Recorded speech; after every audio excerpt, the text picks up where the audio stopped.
Di awal kita membaca surat Al-Anfal ayat 63. Ada beberapa pelajaran yang bisa kita ambil dari ayat tersebut berdasarkan pendapat para ulama. Yang pertama adalah hati yang dipersatukan Allah. Jadi kalau hati yang dipersatukan Allah itu bisa bermakna ukhuwah, ya, persaudaraan. Bisa juga bermakna silaturahim. Kalau silaturahim itu kekerabatan, kakak, jo adik, mama, jo keponakan, itu namanya silaturahim.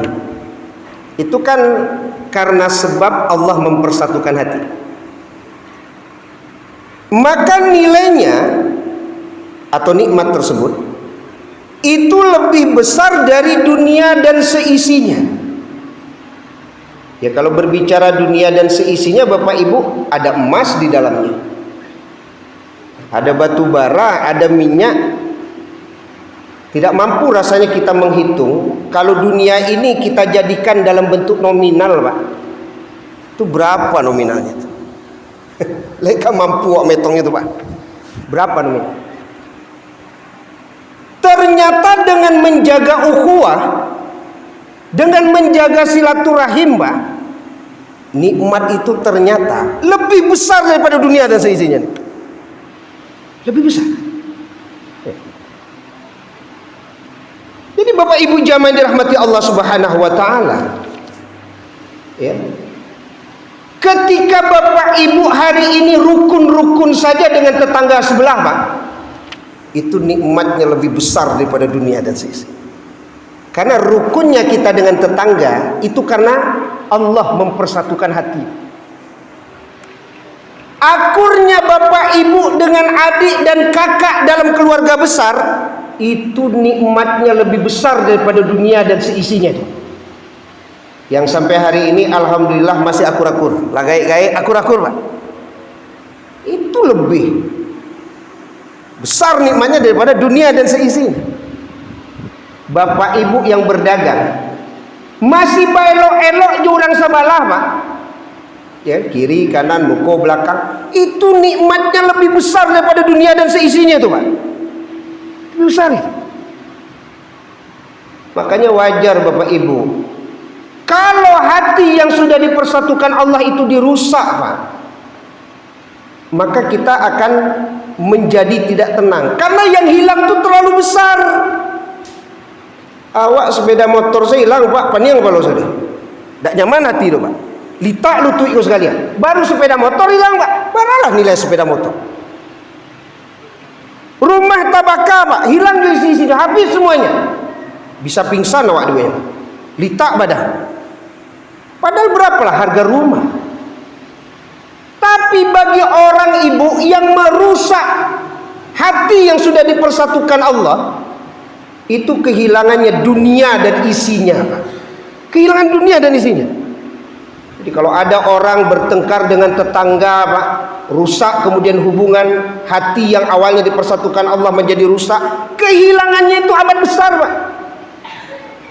Kalau ada kakak beradik yang awalnya akur-akur, Pak, akinilah batangkasa, kehilangan yang sangat besar.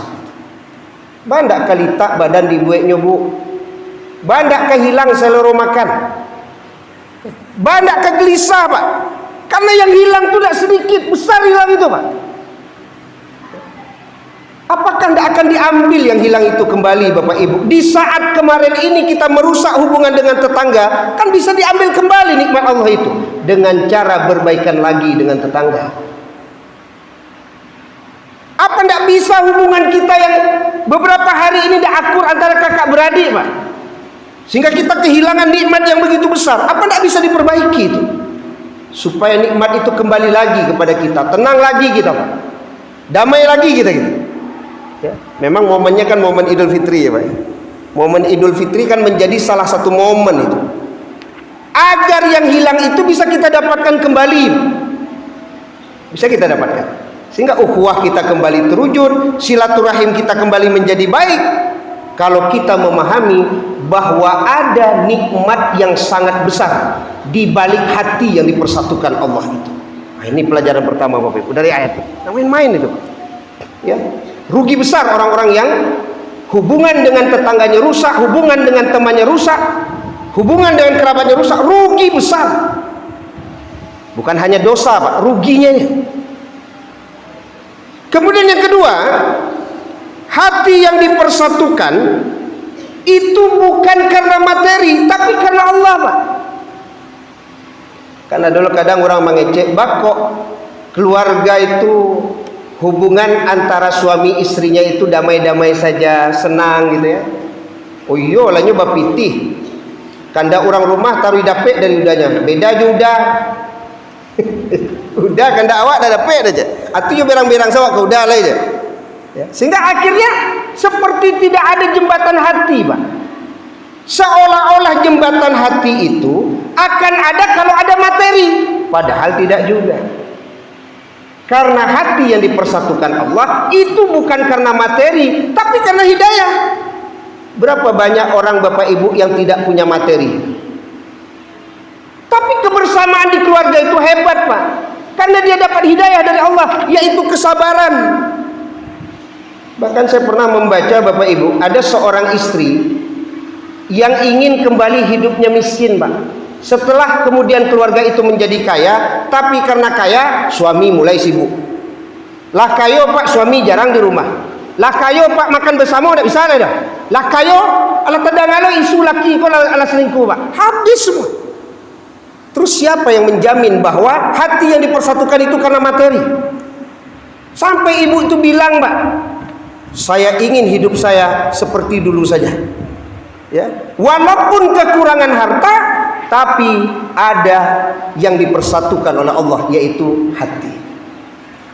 Maka hati yang dipersatukan, sekali lagi Bapak Ibu, itu Allah, bukan karena materi.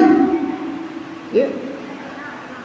Jadi kalau seandainya kemudian dihubungkan Allah mempersatukan hati dengan materi, seolah-olah orang yang punya materi saja yang mampu menjaga hubungan baik. Karena dulu kalimat bandak kebaca kak, keluarganya keluarga orang bangsik saya sudah itu mah. Patutlah baca kak kebaca kak. Apa hubungannya keluarga bangsik coba cakap, Pak? Tidak ada, itu bukan masalah bangsiknya, Pak, hidayahnya itu.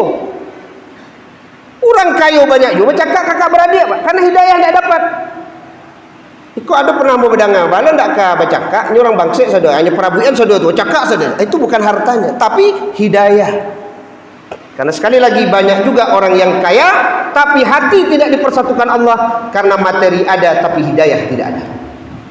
Kemudian yang terakhir Bapak Ibu jamaah yang dirahmati Allah Subhanahu wa taala, pelajaran yang ketiga dari surat Al-Anfal ayat 63 adalah rajutlah kembali hati dengan memohon kepada Allah. Ada doanya. Nanti Bapak Ibu silakan lihat di surat Al-Hasyr, surat ke-59 ayat 10, ada doa itu, Pak. Ya. Rabbana fir lana wa li ikhwanina alladhina sabaquna bil iman wa la taj'al fi qulubina ghillan lil ladzina amanu rabbana innaka raufur rahim. Ini doanya. Ya. Ya Tuhan kami, ampunilah kami dan saudara-saudara kami yang lebih dulu dalam keimanan. Wala taj'al fi qulubina ghillah, jangan engkau jadikan di hati kami itu ada kedengkian, terhadap orang-orang beriman. Tuhanku, sesungguhnya engkau adalah pemaaf lagi maha penyayang. Jadi ini doa Bapak Ibu yang boleh jadi penyebab rusaknya jembatan hati yang sudah diberi oleh Allah, itu adalah kedengkian. Maka doa ini memang berisi, ya Allah, buang kedengkian kami ini. Kedengkian. Karena kedengkian itu yang membuat rusaknya jembatan hati yang sudah kita bangun selama ini. Mudah-mudahan bulan Ramadan adalah bulan yang mensucikan hati kita. Ya, termasuk di dalamnya adalah kedengkian-kedengkian yang boleh jadi itulah yang membuat hubungan kita selama ini menjadi tidak baik. Makanya pernah saya sampaikan Bapak Ibu, kadang dun sanak kepak tak pernah menjauh ke awak, cuman awak yang menjauh dari dun sanak. Bagaimana cara menjauhnya? Kedengkian itulah yang membuat jarak antara inyo judun sanak kau jadi jauh, Pak. Nang dun sanak tak pernah menjauh dari awak, Pak. Tak pernah dun sanak menjauh, Pak. Yang bikin jauh apalagi Bapak Ibu? Kedengkian tadi itu. Tetangga dari dulu sampai kini, Pak, rumah tak pindah-pindah dari rumah. Model itu jo jaraknya. Kok bisa tetangga kau rasanya jauh? Karena kedengkian kita kepada tetangga sebelah yang membuat seolah-olah tetangga itu yang menjauhi kita. Padahal tetangga tidak pernah menjauhi ya, Pak. Tapi dek dengki tadi. Semoga Bapak Ibu kita bisa mengamalkan doa tadi. Surat Al-Hasyr surat ke-59 ya, ayat yang ke-10. Hafal doa ini. Semoga Allah menjauhkan kita dari kedengkian yang menjadi sebab rusaknya hubungan kita selama ini. Semoga bermanfaat. Subhanakallahumma bihamdika asyhadu an la ilaha illa anta astaghfiruka wa atubu ilaik. Wassalamualaikum warahmatullahi wabarakatuh.